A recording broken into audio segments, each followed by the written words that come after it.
this was really a no-brainer. Lots of people love the golf equipment, and you can point to some bright spots there, but we kind of look at what Callaway's doing almost outside of golf equipment proper, and the big one for us was the full acquisition of Topgolf, which is just absolutely a monster if you look at what that's meant for Callaway's bottom line. I mean, they are selling the hell out of Bud Light fajitas. Yeah.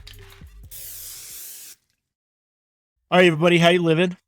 We are No Putts Given. Tony and Chris, we're back at it this week, and we're going to dive into equipment stuff. Editor's Choice, we put out our thinking around kind of the best of, if you will, for the year. And I want to kind of go through those with you, Tony, because there are a lot of nuggets in here. There's like probably 45 to 55 days of topics, I think, in Editor's Choice. But first of all, what is Editor's Choice and how is it different from everything else that we do in some ways? Because I think that confused some people, at least initially. Definitely confuses people. It take much these days, but yeah. I guess kind of the point of comparison is probably Editor's Choice versus Most Wanted. And Most Wanted is always entirely about the data. We bring in a bunch of golfers, we have them hit a metric shit ton of shots, and when we're all done, we feed it into the machine and it spits out a winner. You know, there's not really a lot of room for our interpretation or kind of what we think is kind of what we feel, I guess, is the better way to. You get no feelings, Tony. Cold, hard data. It's not about my opinion. It's nothing like that. Whereas with Editor's Choice, we get to a degree, it starts with Most Wanted, and that's always something we look to guide us as to what performs well with each category. But then we do get to, it's almost a privilege based on how we do a lot of other stuff to let our opinions creep in, what we think is cool, different, potentially innovative, what could be the next groundbreaking thing that sets the trend for the industry. And then we also get to listen to our readers and golfers and even look at kind of trends on tour and what's moving the needle there in ways that are potentially not glaringly obvious. You mean so we get to have an it's opinion? Just a little bit different way of approaching equipment, but you know, it's kind of fun. It's a nice departure from just being entirely data driven, and it's nice to say, hey guys, this is what we think is cool. And in most cases, we focus on new equipment for the season, and we can talk in just a second what we mean by season. But it is also interesting, especially in this year's winners, to see a couple things that won almost for persistence. Like it's just not even like they're not new. It's not new equipment, but you could argue go away. It's not even not go away. The momentum is actually continuing to grow. It's still kind of ramping up. I have a couple of those starred on my list, and we have categories like, you know, and we should be able to put a link down below to the story itself. So if you want to go see it, and we have 10, 12, 15 categories of stuff, and we're going to try to spend a minute or two. I know that's probably a bit of a big ask for you and I to spend only a minute or two on each one, but move quick today. Here we go. Round. On a hop. But some of them I've kind of lumped together as well. But man, we start with the whiz banger right out of the gates. Well, hold on. Before we get to the whiz banger, let's also touch on one other thing that kind of came up in the comments. Let's do that. How can this be the Editor's Choice for the year when it's only July? This is BS, et cetera, Right. Angry Pitchfork Nation nonsense. Right. This is one thing we've kind of looked at too, where we've kind of shifted the timing of things like Editor's Choice to better reflect the seasonality of golf equipment, not necessarily the true golf season. And so we kind of loosely looked at things from basically August 1st to the end of July, or here we are almost end of July. And I don't think we're going to see anything in the next couple of weeks that would have been like, oh, damn it, we missed that for Editor's Choice. So or we won't. It really is kind of, but we could include it on the next one. I think, you know. Right. Yeah. It's just simply about better aligning with the golf season. And so we're not, we'll mention one of our winners here by name, but so that we're not talking about, hey, Stealth is the Editor's Choice for driver of the year, literally a week or two before TaylorMade launches, whatever comes next. Right. So it is kind of a mid golf season, but you got to draw the line somewhere. Cyclical golf season award, which I know is confusing, but as Chris said, we got to draw a line somewhere. Yep. And this is what makes sense for a website that focuses on so here's our line. Golf equipment releases. Our line's basically follow the release calendar. Yep. And a lot of people don't know this too, but a lot of the golf industry people, if you will, July is kind of the time they actually get to take a vacation at times. And so it, in some ways, is kind of, I don't want to say the end of the release season, but it really is kind of that line of demarcation from one year almost. We are transitioning. It's a time of transition. So, Tony, whizbanger, right out of the gate, first slide, company of the year, you're wearing the hat, Callaway Golf. Yeah, Why Callaway? Yeah, this is kind of funny. This one wasn't obvious until it became glaringly obvious that this was really a no-brainer. Lots of people love the golf equipment, and you can point to some bright spots there, but we kind of look at what Callaway's doing almost outside of golf equipment proper. And the big one for us was the full acquisition of Top Golf, which, is just absolutely a monster in golf adjacent businesses. If you look at what that's meant for Callaway's bottom line, I mean, they are selling the hell out of Bud Light fajitas. That's no golf favorite company talking point. sells more Bud Light and fajitas than Callaway. That's right. And so you look at that, you look at what they've done with, I can never remember the iron number. It's 5-iron golf, right? The indoor chain that they are now heavily invested in. And it's just kind of, and that's on top of, we're going back a few years now, OGO or Travis Matthew, and who can forget Jack Wolfskin? Thank you. I mean, just major sort of golf adjacent acquisitions that, as we said in the post, just diversifying your bonds. Yep. Wu-Tang 101. 101. So So I just want to point out two things here. And again, Callaway is both our golf story of the year and company of the year. And like you said, these are really kind of intertwined. But yeah, it's kind of Top Golf is the story, right, and then Callaway is the brand. There's some overlap there, but hey, that's just how we kind of saw it this year. And I'd be remiss if I didn't point out the irony of celebrating a company as the golf story and golf company in a way for what they're doing outside of golf equipment.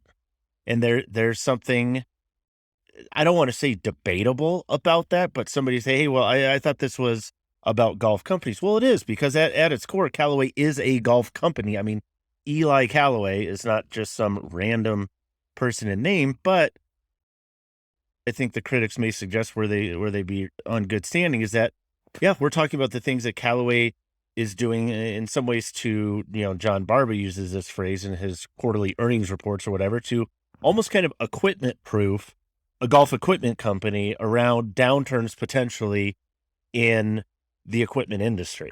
And so it's different.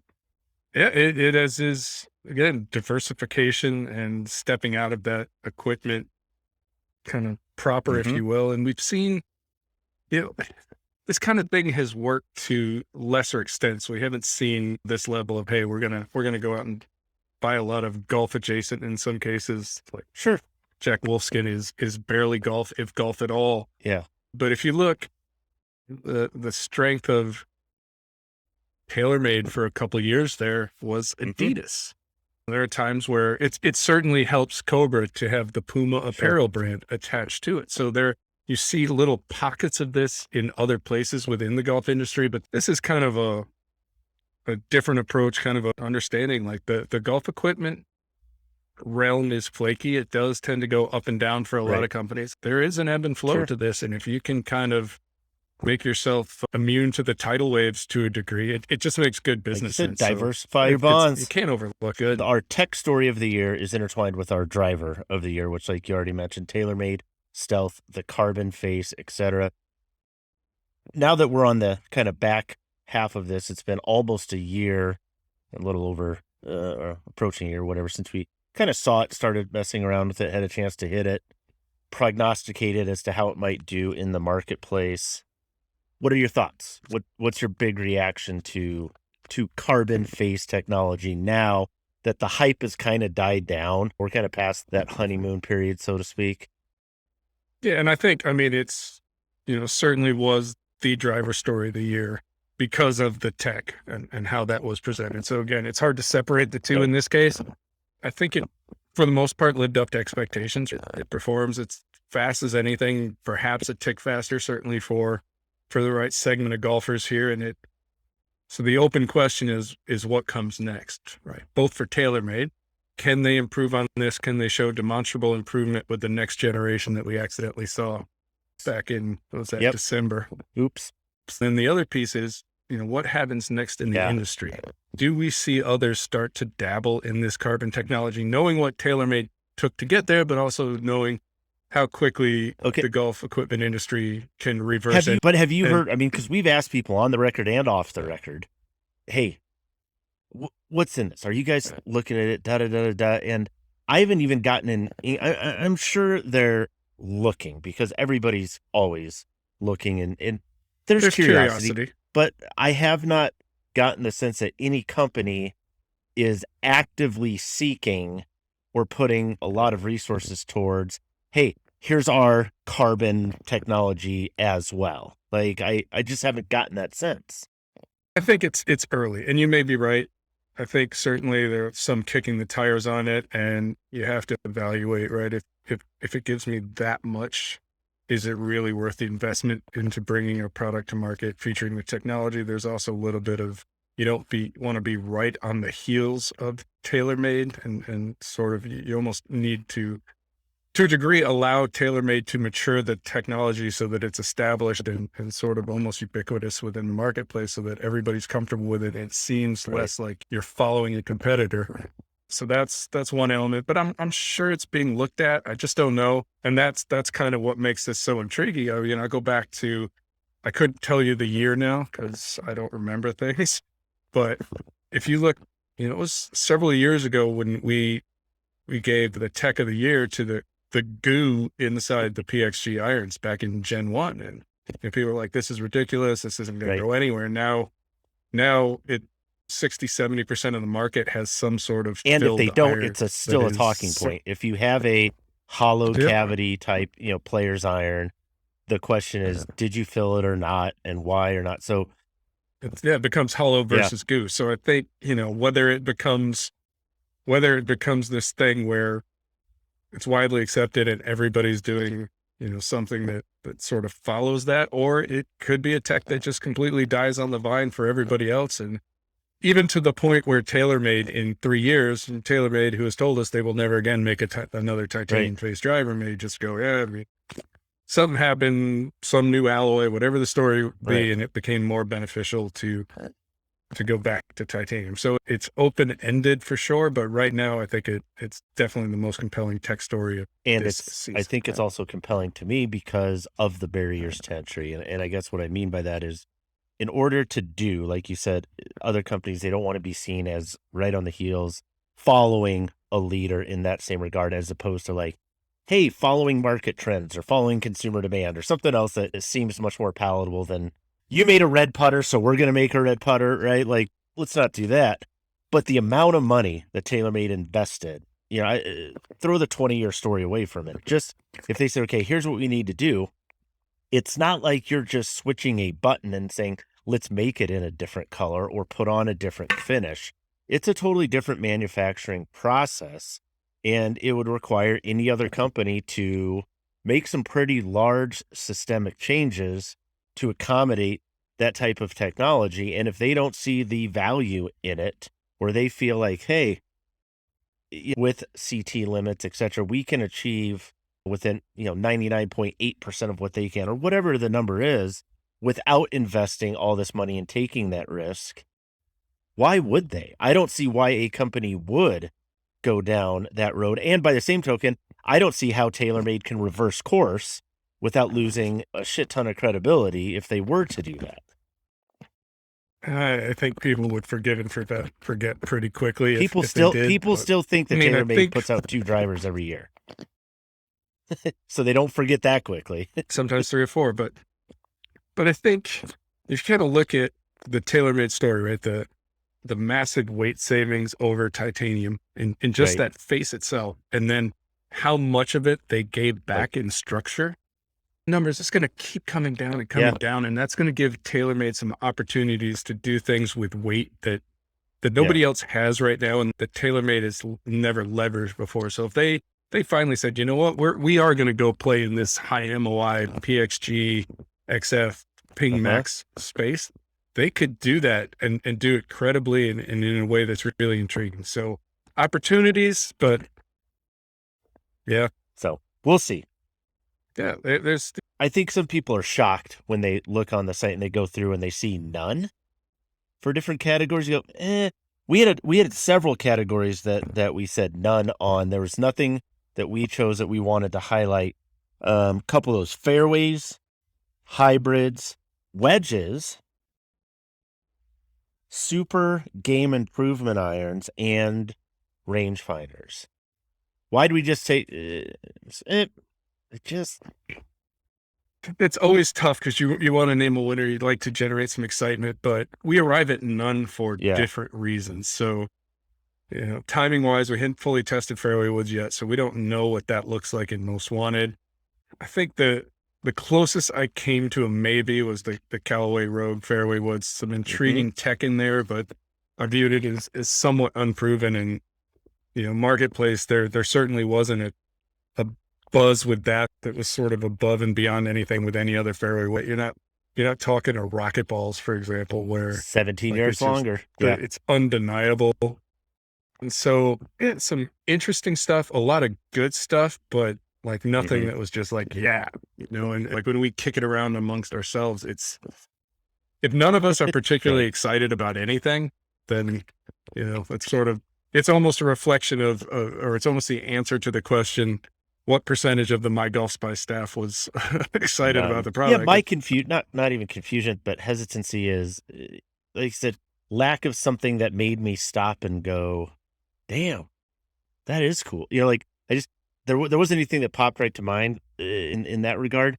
The only thing that I could have made an argument for, and this isn't an equipment piece, which is why it didn't fit, but it's just more of a market shift piece, which is, what is a hybrid anyway now? Like, what is it becoming? Because we have small woods that are more hybrid-like, and we have large hybrids, ultimate hybrids, super hybrids, ridiculous hybrids that are bordering on the size of fairway woods. And you have that alongside seeing more players at the tour level carrying fairway woods beyond a 5-wood. We've seen 7 woods. I want to say we've even seen a 9-wood. And so it's, to me, the whole category is still a little bit confusing. And it's like, are hybrids going to kind of just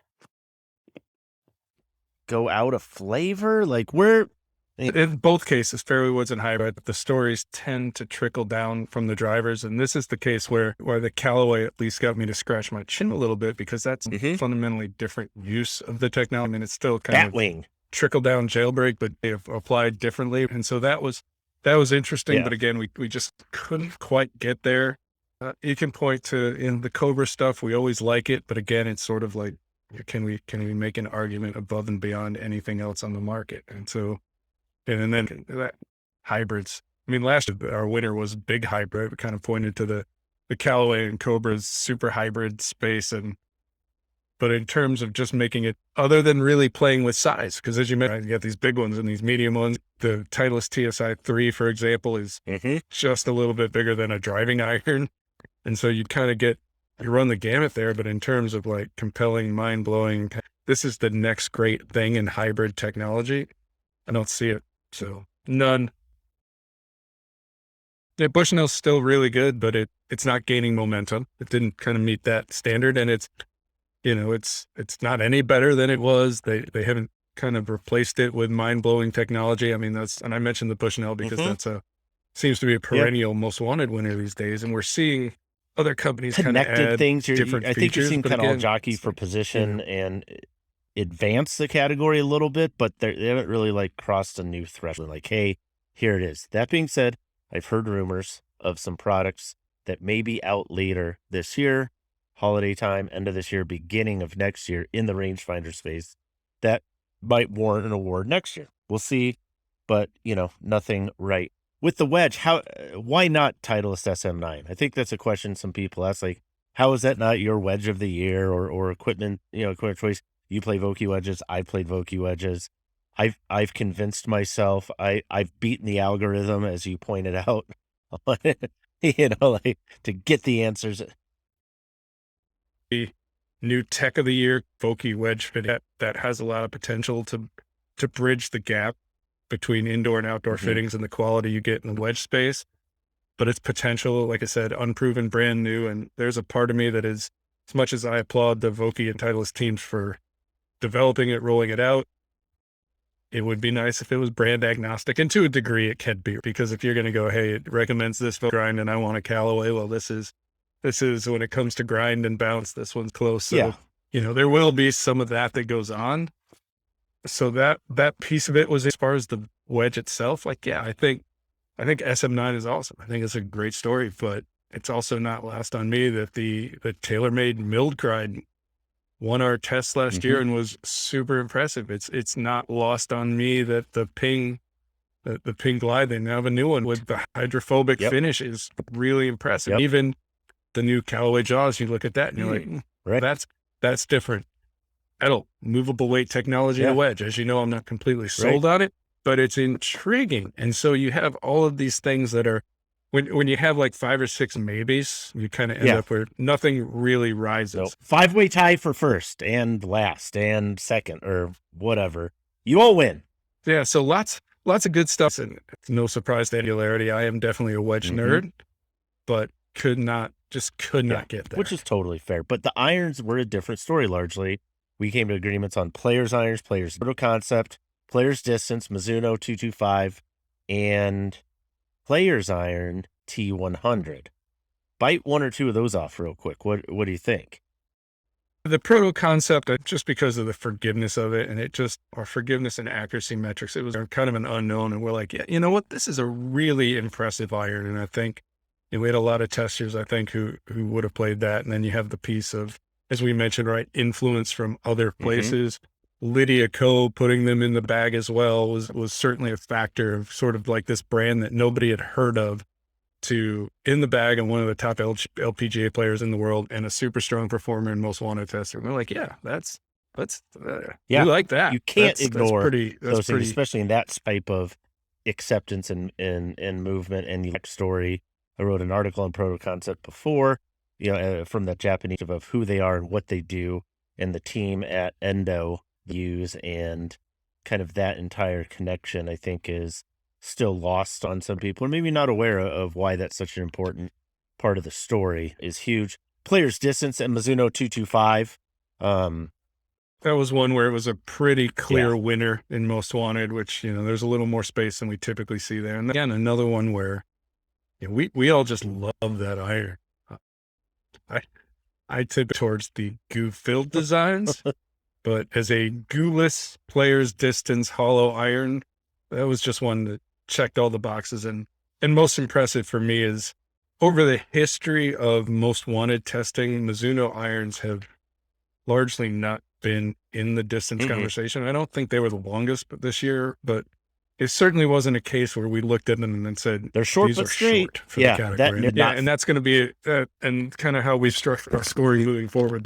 That will be a deal breaker. And look, personally, I'm not a big fan of focusing on distance in the iron category, but if you are a player's distance iron and you can't hang for the distance part of that conversation, you shouldn't win most wanted, and you won't. So this is a case where Mizuno overcame that distance shortfall in the past and just performed. Like I said, we all love it. So easy choice in my mind. Titleist T100 in the player's iron space, that was one that I kind of threw in there because part of what I felt with that, and we had the chance obviously to go out to TPI, be fit for those, go through the process, look at it, but that's not what swayed me at all. What swayed me was talking to guys on tour, other people within the industry, and the sentiment that I took from all those people is that this is the iron that got them out of muscleback irons.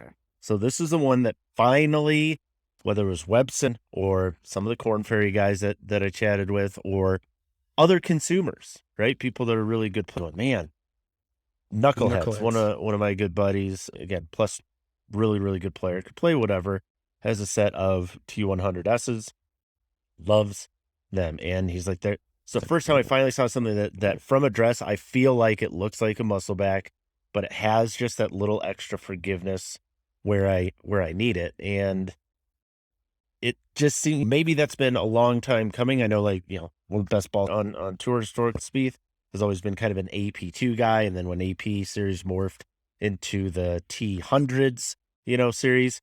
He was kind of right there with that. But again, you look at guys, I use the example of like a Webb Simpson. Like Webb, I want to say he played like a 3 hybrid and maybe a 4 hybrid too or whatever, and then was like 5 through wedge in muscle back irons. He ditched those for the T100s, and you're seeing more and more stories like that. So it's like Titleist think this is a huge, huge iron for them, for that player in that category of players' irons, right? Like that is a step forward for them. I didn't feel like, it was a phenomenal iron, but that wasn't a huge step forward for them in my estimation. It's awesome. It's great. It is a cavity back player's iron that's really, really good. It's phenomenal, but it wasn't a huge step for them. They've kind of maybe already been there for a while. Ping, for the longest time, didn't really offer a true blade, so most of their guys were in cavity backs anyway. But when you talk about the other companies, I remember this was several years ago, and I couldn't tell you. It was kind of during the face slap era, to kind of put it in perspective. I mean, talking to the guys, so pre-PC, we're going back a while, and they talked specific about Dustin Johnson, how they really felt that he would be better off in a cavity back iron. They had certainly hints and some data that he would be better off in a cavity back iron. And so one of the things they were actively trying to do is design a cavity back iron that their tour players would slide into and stay into. And they, had never really able to make that stint. So kind of, again, and nobody's 100%, right?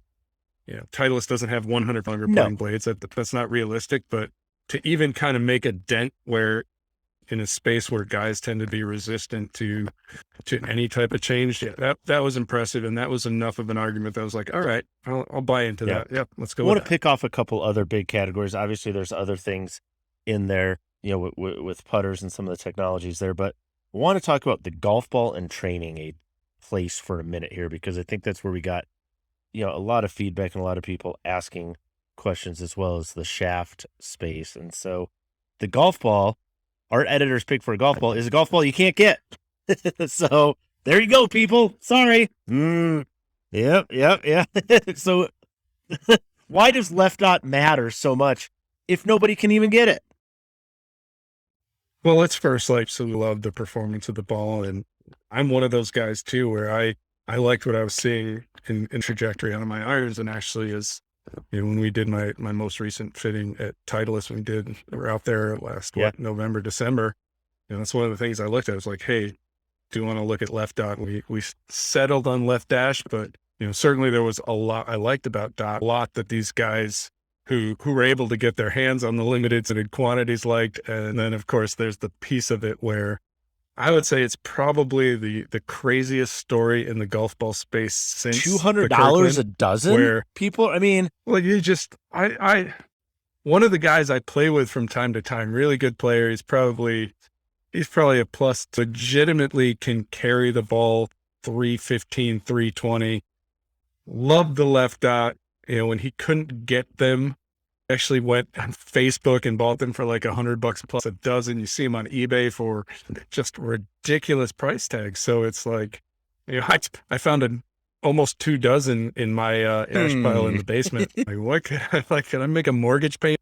Yeah, just kind of that whole thing that came about with that. And now, of course, the question is, we can rightfully assume that come January, you can bank on it. It's going to be Wednesday of the PGA show week. Put it on your calendar. Titleist is going to release new Pro V1 and Pro V1X. That's coming because it's been 2 years, and that's just how it works. The question is, are we going to see left dash and his left dot get into the lineup? And that kind of will they, won't they? And part of that's going to be driven by supply chain and ability to keep up with demand. Let's assume that supply chain issues aren't an issue. As much raw material and caught up as we need to, is there enough market demand in a place for Titleist to do a full production run, if you will, to satisfy as much demand as they feel is out there for left dash and for left dot? AVX, for example, does better than the most anything else in for example, with Chromesoft TP5 being exceptions probably. And so if you could get I think it left out, for example, outsells Chrome X, which, not to ding Callaway, this won't come as any surprise. It's not a Right. huge market share ball, 2.5%, 3%, probably. Haven't checked recently, so I may get a text and that's fair. But, if you could capture 3%, I would think that would justify it. And one of these things you have to understand, this is not going to do is not make enough Pro V1s and Pro V1Xs. They're not going to make, they're not going to make that, one fewer Pro V1 or Pro V1Xs than they possibly can. Those buckets will get filled up. What about, have we ever seen anything like we've seen with Ventus over the last 3 years? I'm talking Fujikura Ventus, the shaft, over the last, it's years old now, right? Which in shaft world is like, it's more than dog years. Like, I don't even know what the equivalent thing would be, but it's like, I mean, it's crazy. And once upon a time, that was kind of how shafts work, right? These things would kick around forever, like go back to like a UST Pro, just kind of like the earliest shaft I can remember that was kind of had a decent long run. But Ventus is absurd, and this is one where it was an editor's choice before, and it might maybe even twice, but it's the kind of thing where it continues to grow. That speaks to sort of how long it takes for a product to, but it usually takes a year. Fitters get comfortable with it, and it can be, sometimes on tour you have guys that will do everything and make a change, but sometimes there is a ramp up period. And now we're, looking at tour reports on Ventus, and this is what really swayed me, is some of the recent data that's come into my mailbox. So, plus or minus, right, to be the field and the event, and some guys up and down a little bit, but if you're looking at things right now, it's plus or minus 25% of the field has a Ventus shaft in their driver. So just in the driver, and of course you got fairway woods and hybrids in the mix there, 25% playing some flavor of Ventus. And yes, to be clear, there is, that is all fact. You're going to see any of those watered down, tailor-made, non-velo cores in the mix. We are including all the blacks and blues and reds blue and the various weights, and TR blue, and count now is higher than it was last year. And that's, asked about two shafts when I play, the guys know what I do.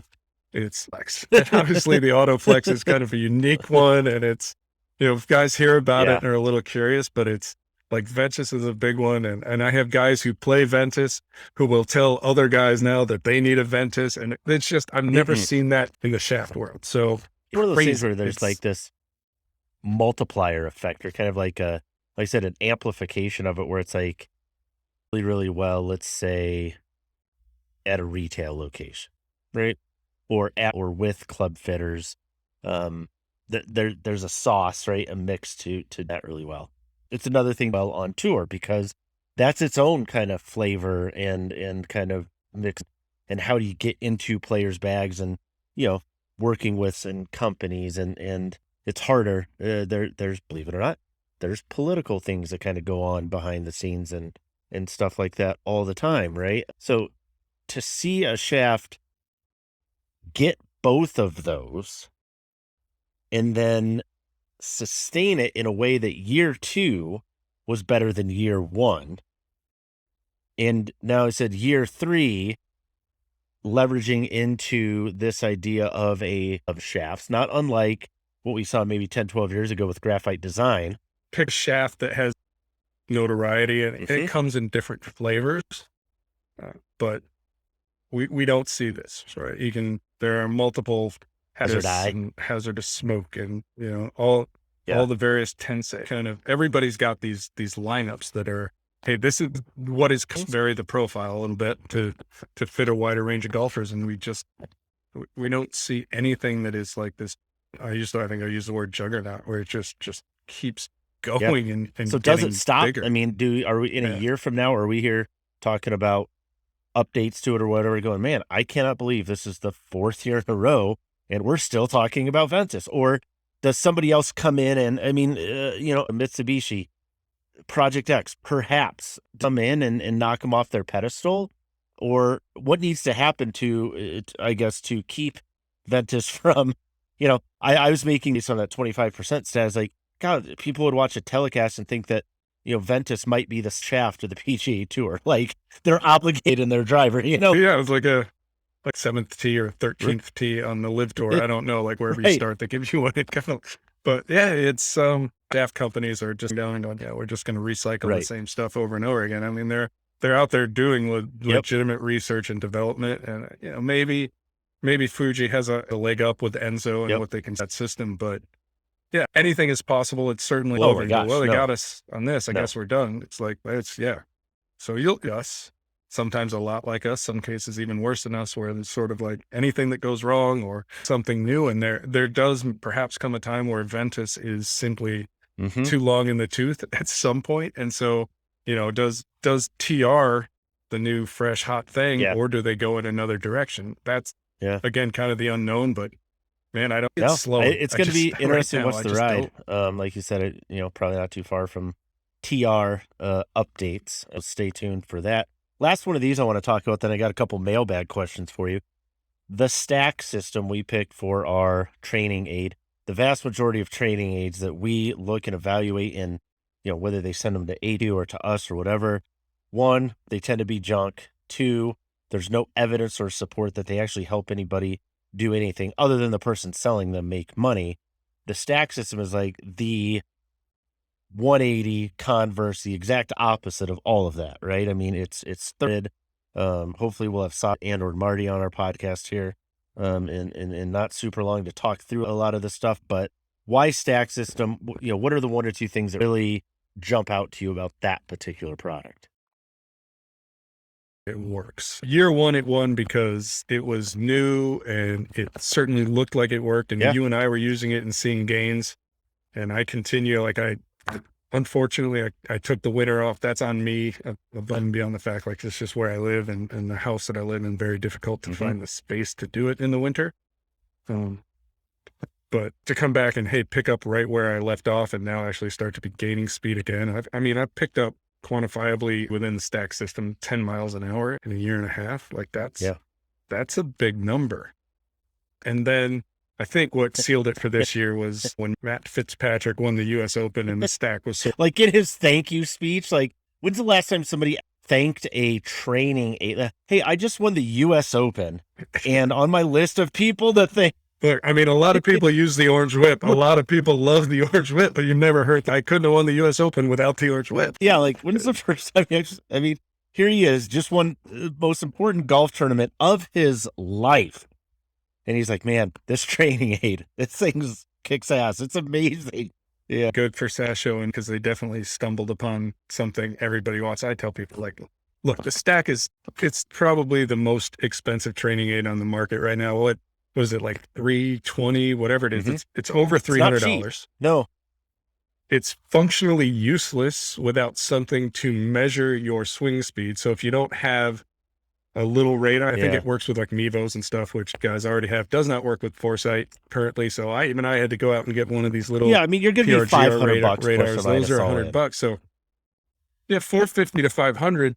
But unless you have the worst fitting driver for you in your bag and you go out and get fit for something else, there's nothing that is going to give you distance, at least nothing we've seen, that's going to give you distance faster than the stack, because it is an incremental thing. And it translates throughout your bag. Like you said, there's a universal impact. And the other thing beyond the Matt Fitzpatrick piece that kind of jumped out to me is, and some of this is talking with Sasho and Marty too, the things that they're already talking about and improvements that they've already made, where they're developing new modules. They're taking all of this data, they're seeing it as users are uploading it and figuring out, okay, how can we make our protocols better, more efficient? What do we need to add? What do we need to change? That's the beauty of the app, because there is that app.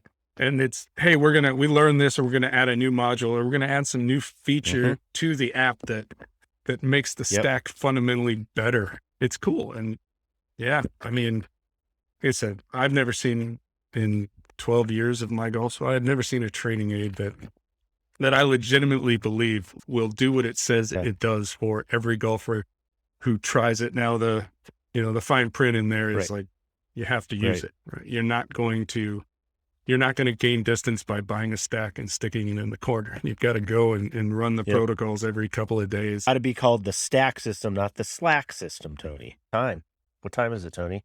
Mailbag. Here we go. Mailbag. Why don't we see more brand agnostic ball fittings? We tell people get fit all the time. Go, get fit, get fit, get fit. And there's places to get brand agnostic fittings for everything in your bag, except for the one thing that you use on every single shot. Why is that? I know some places do it, and they're probably not terrible, but I think if you're being honest and real about things, the biggest obstacle to a ball fitting is the fact that so many fittings are done indoors. I think you can probably do partial shots, 50 yarders, 15 yarders, whatever it is, indoors and get good data there. But man, once you're getting into full swings and where the aerodynamics of that cover really matter, can't do it. Indoors is, frankly, it's almost nonsense. That's just the reality. Those dimples, I keep talking about this, they matter. They influence the height of the ball, how far down range it peaks, how it comes down. You can see initial launch info indoors, and then after that, you really don't know because you're just sort of applying a normalization algorithm so that all golf balls after that initial window do the same thing, and that's not how they perform outdoors. And if you kind of don't know that, I think it's hard to fit a golf ball. And then kind of the next piece of it is, well, why don't you see more outdoor fittings? Well, I got to have this big inventory of golf balls to try, and then I got to go chase them and sort them. And if you're trying, like if you're a Titleist, yeah, I can do that because it's just my golf balls. That's cool. And Bridgestone can do that. It's all their golf balls. But if you're a retailer, even with an outdoor space, you've got to maintain an inventory. You've got to go fetch, go sort.